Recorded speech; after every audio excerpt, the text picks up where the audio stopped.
आवाज जनता की। नमस्कार, मैं नेहा और आप देख रहे हैं न्यूज पीआर। बीएसएनएल 4G लेकर एक बड़ा एक्शन प्लान, गांव-गांव तक तेज से इंटरनेट पहुंचाएगी सरकार। केंद्र सरकार ने देश भर में बीएसएनएल 4G नेटवर्क को मजबूत करने की दिशा में तेजी से कदम बढ़ा रही है।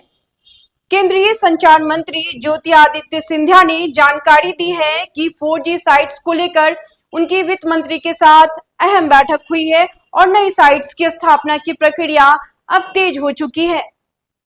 बीएसएनएल ने पिछले साल 4G सेवाओं की शुरुआत तो कर दी थी, लेकिन स्वदेशी 4G नेटवर्क अब तक देश के हर कोने में नहीं पहुंच पाया। इसी कमी को दूर करने के लिए सरकार अब बड़े स्तर पर विस्तार की योजना पर काम कर रही है।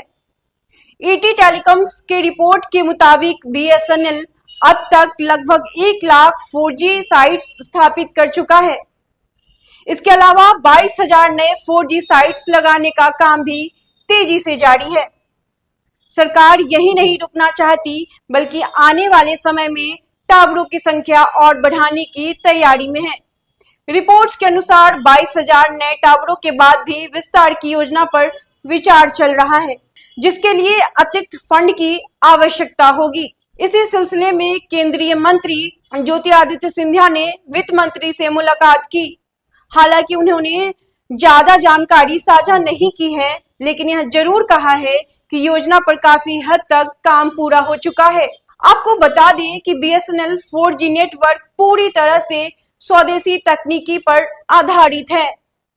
इसे टाटा कंसल्टेंसी सर्विसेज के नेतृत्व वाले कंसोर्टियम ने विकसित किया है, जिसे तेजस नेटवर्क और सी डॉट जैसी संस्थाएं भी शामिल है। पिछले साल जब बीएसएनएल 4G सेवा शुरू हुई थी, तब करीब 98,000 साइट्स चालू थी, जिन्हें बढ़ाकर अब 1 लाख कर दिया गया है।